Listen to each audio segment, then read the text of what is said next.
Chris Young a couple days ago. He said that you had reached out to him after you signed and said that it was actually meaningful to you that he hadn't reached out to you on a personal level, and that struck me as curious. I wanted to get your perspective on that. Yeah, he kind of, he put it as clean as possible, which was, he said, he's like, try to make it as professional as possible. Like when you're trying to go somewhere, or when you're a free agent, like, and in the past, and then this time was a little different, but, people are trying to call you and trying to get you their team, whether it's players, coaches, not so much front office. Like, I never heard anything. And it's good to be wanted. Like, it's good that they're talking to you and they want you on their team. But I appreciate that because, like, Chris and I, he was one of my favorite teammates. So just how competitive he was, how professional he was. He was a leader. And even when he got the job, I reached out to him just to let him know, like, I think he's going to be a great GM one day. It's his first year doing it, but I think that he's such a great leader, great people person. You guys just known him for the last couple months, but I got to play with him for a couple years, and I enjoyed every minute with him. And we have a lot of things in common. So we have a lot of crazy kids, so that helps. Right on. So I guess we'll go with the generic why the Rangers question. What prompted you to come to Texas? It was about a week where first started getting offers. I mean, it was a very long off season of not hearing anything, either just getting phone calls, either kicking the tires and trying to see, expressing interest. But the Friday before everybody started to report wasn't until we finally started receiving any type of offer. And then, a couple days later, every day went by, there was another one, and there was another one. And it's like, okay, you kind of like, okay, well, it's just, okay, we're here, let's sift it down. And then I know that, we got hit with that snowstorm and ice storm, the California side came out of me. It was pretty awful. And so we didn't hear anything from Texas for a while and from CY. And he kind of came up literally like last Saturday they sent over an offer, and I know they were talking, and it was kind of coming down to be three teams. And it was really hard because one of them's Kansas City, and I wanted to either, that's home for me. I knew the staff, I knew the players, I know it was very familiar. I love Dayton Moore. He's probably my favorite GM. That he anything he said he stuck to. He's a man of his word, and I love him. I still to this day, and so that's like one GM that I would love to play for again. But then talking about the situation here in Texas, and really like the young players that I was around for the last 3 years in Kansas City, it sounds like a very familiar situation that's here. And, I felt like I did a lot of praying, and, I felt like God was leading me towards here. And like I said, I didn't talk to CY at all. So as soon as I talked to CY, it sounded very familiar of what I've been used to for the last couple of years. And I really enjoy it. I love the mentor role. I get an opportunity to pitch later in the games. But as soon as I notice that whenever I focus on others, my performance on the field will take care of itself. You're going to spring training, you're trying to earn a job, and I am on the non-roster invite. But for me, when I start focusing on other players and diving into trying to help everybody else get better, my performance I take care of itself. And health-wise, I feel healthy. Last year, my calf was bothering me for I threw 14 innings, but it was probably bothering me for the last 10 of those innings. And that explains why the numbers, my ball was up more than I wanted it to be. It just kind of goes into, sometimes I should stop and let that injury heal, but the competitor attitude is like, no, I feel good. So one day's good and one day's bad. And then, as a reliever, you give up one run, you better have a couple more outings of zeros to even that out. Right. All right, I will jump back to the back of the line and let somebody else take over here. Thank you. Mm-hmm. We'll go to Jeff Wilson, Fort Worth Star-Telegram. Ian, where do you live in Texas? Where? Yes, I don't know yet. generally. I don't need your address. Oh, well, you said the bad weather. Where were you with the bad weather? Oh, in Kansas City. Yeah, I live in Kansas, so yeah, it hit us first, and about 12 hours later, you guys got it. So it was. I'm not used to that cold of weather all the time. Yeah, yeah. I'm from Colorado, so I'm actually appalled at the way that Texas handled it. But anyway, what you said the mentor rule. What have you? You know, the players as they get to be veterans, they want to pass it on what they've learned. Is that the way you view this? Yeah, I've learned from so many guys from the very beginning of my career. One of the things was that Mike Mussina wanted me next to him in the locker room in spring training, just because he knew he was on his way out and he wanted me to see. I mean, it was great to see a professional and a Hall of Famer go about his business every single day. I'm not on that level, but it's just more of, like you said, you want to pass it on. You want to pass on any knowledge or anything you've learned about the game. It's kind of hard when you're jumping into camp this like 10 days or whatever, how many days later. But yeah, it's kind of, I've enjoyed it the last couple of years because, I mean, you hear about making the game greater than it was when you got in. So I really believe in that. And yeah, it's kind of how I've been taught, I've been helped, and I want to do the same thing. Very good. Thank you. Mm-hmm. Okay, we'll go to C.J. Nitkowski, Rangers TV announcer. Hey, Ian, you mentioned the injury last year and how that may have affected you. I know it was only the 15 outings, but it looked like your cutter usage was up significantly. Was that just a result of how you were throwing the ball? Was that intentional? Is there anything to make of that? I'm trying to think. It probably, yeah. It's easy to fall in love. The guys who throw cutters, it's easy to fall in love with the cutter, because it is, it's a weak contact pitch, and I guess it depends on the outing. Like sometimes it might be more cutter heavy, or if you're falling behind on guys, you might throw the cutter more because that's a contact pitch that you're trying to save on, or nothing I did like on purpose. I probably shouldn't do it as much. Is what it should be. And since you went into the bullpen, we saw a velocity jump, it looked like, of a couple miles an hour. You mentioned mentoring some young guys. There would definitely be some guys that could be starters that'll be in the bullpen in Texas, or maybe eventually find their way back to the rotation. But what did you learn during that process of going from the rotation to the bullpen that you might be sharing with some of these young players? Probably some of the same advice that I learned. When I got moved to the bullpen, it was the last week of spring training, and I was picking anybody's brain that did the same thing. I asked Wade Davis, I asked Greg Holland. I got a hold of my other buddy who did the same thing, and asked him, like, how do you prepare? How do you do this? Because you're preparing every single day to throw in a game, and a lot of it's just like, yeah, I'll pass that on. Like a lot of it's just trying to make sure your arm's ready for that day, and being prepared to pitch every single day, whatever situation comes up, and whatever role they have. But yeah, I picked a lot of guys' brains.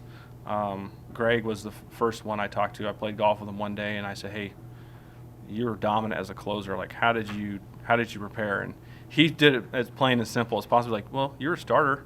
You prepare for every start. It's like you just do a condensed version of what you do as a reliever. And he's like, just play catch every day. Like you're about to do. You have to save your bullets for the game. And that's why I think the common thing that you see with a lot of young guys that are in the bullpen is they throw so much in between, like pregame stuff, that in my mind it sounds cliche, but you waste bullets doing that. But as soon as I start preparing that way, and I think the velocity jump is you're just conditioning yourself to, as a starter, you have 100 pitches, you're conditioning yourself. As a reliever, you're just conditioning. As you train and you throw more often, your fast twitch muscles, and you're using more energy, I guess, more frequently, rather than as a starter role. It's more of a long distance race. So you mentioned that you learned about going to the bullpen late that spring training. Picking up on your personality, I'm guessing you were pretty accepting of it. But did you have the thought of, I'm going to get back to the rotation? Or was it the end of spring training that you were now going to be a full-time reliever in your career going forward? Oh, I fought it for a while. I fought it because I prepared all offseason to start, and I'm about as hard-headed and competitive as they come when it comes to that stuff. And it wasn't easy, and I figured out, you know what? I'm going to do the best I possibly can in the bullpen. Like, if this is where you want me, I will hop on, and I will just be the best bullpen guy I can be. You just accept it. It takes a little bit. It doesn't happen right away, but you accept it, move on, and this is what I got to be, and I'm going to be the best I possibly can. And that's why I reached out to people that were really good at it, and I wanted to learn how they were so good at it. Awesome. Thank you. Appreciate it. We'll go to Alex Plank, Dallas Sports Fanatic. Hey Ian, so you and Drew Gutierrez are reunited again after 2.5 years. Have you had any conversations with him, and have you had any conversations with any of the other young catchers in the organization? Yeah, no, Drew was one of the first people that I've reached out to. No, I love playing with Drew. He was one of my favorite teammates, favorite catchers that I've thrown to. I mean, we've always stayed in contact, even when he didn't play the last couple of years together. But yeah, I love throwing to Drew. I love hanging out with him, playing golf with him, all the above. So, yeah, he was one of the first people that I reached out to. Thanks, Ian. Mm-hmm. Other questions for Ian? Raise your hands. Back to Levi. I was curious. I know you got to camp a few days later than other people, but as far as like those young guys that you will be kind of in that mentorship role with, is there anybody that you've kind of already connected with, that you've had conversations with? Not really today. I threw a bullpen and I wasn't with the whole group. But yesterday I was with the group, and there's so many new faces, or I guess half faces that we're all talking to. I was just trying to find my way around. I haven't really got to meet a lot of different people, but not like to have many conversations with, or like guys you play against. That's usually how it is. Like guys you play against or have at bats against and pitching against. Those are the ones I've talked to. And Matt Bush is one I played in travel ball together. So it's been a long time since we've seen each other playing against Gibby and doing other stuff off the field, like that with big league impact that he does. And so that's how I know Gibby off the field. Does it, this is probably a stupid question, but does it provide an extra level of difficulty trying to kind of ingratiate yourself to a new team when everybody is kind of in masks and trying to stay a little bit further apart? Does that make that process more challenging? Yes, very, yeah, much more challenging. You saw that last year, like a lot of guys that you have the conversations, but it's not as much. It's just like they try to quit some of the hangout time, but you're still going to have it. But yeah, it makes it more difficult. Like, and usually sometimes like the times not even at the field, sometimes being away, like having dinner together, or those hangout times that are limited. Those are the times you grow and you get to know guys like off the field. And when that happens, it goes onto the field where you start to trust this person, and this guy really cares about you. That's some of the stuff is you can get around all that stuff, but yeah, last year made it more difficult. For sure. All right, thanks, Matt. Mm-hmm. Go to Chris Halleck, SportsIllustrated.com. I was actually just about to ask about like what the 2020 experience was like, because I know that it was a season unlike any other, but to kind of expand on that, this spring, do things feel a little bit closer to normal, or is it still kind of got that, obviously you guys are having to socially distance and wear masks and things like that, but is there some sense of normalcy creeping back in, now that you guys are preparing for a 162 game season again? Does it feel normal a little bit at least? Yeah, you're right. It feels a little bit more normal. just because you are having a long season. You have already experienced all these protocols and some of the stuff about the virus that we know a little bit better about. That like there's different things that we didn't know last summer that we're diving into, and it's like you were prepared for everything, and you acted like everybody had it. Or there's a lot of things that unknowns, and now we know a little bit more. So I think, at least for what my experience is, like everybody still has their mask on, keeping all the protocols that they best they possibly can, but there is a little bit more of a normal feel, I should say, like you said. All right, awesome. Thanks, Ian. I appreciate it. And we'll go to Kennedy Landry of MLB.com. Hey, Ian. You said you played travel ball with Matt Bush. Mm-hmm. Is that what you said? Yeah. Is this the first time y'all have been on the same team together since then? Yeah. We played travel ball together. We played scout teams together.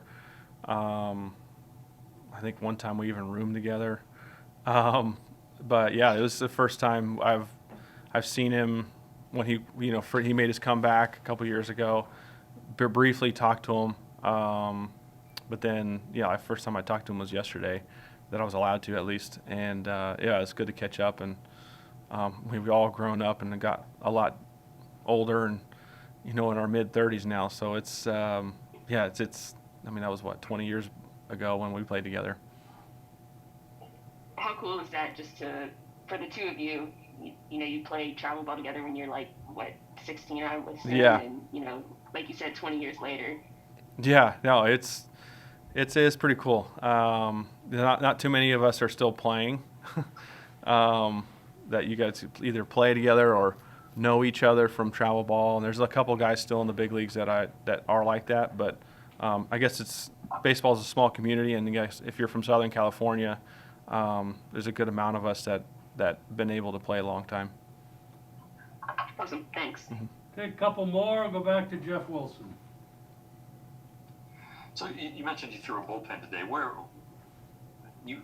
How busy were you here the last few weeks before you signed? Are you ready to go, I guess? Yeah, I was trying to keep on pace. I was actually, because I didn't know my situation, I actually started throwing bullpens a week earlier than I normally would.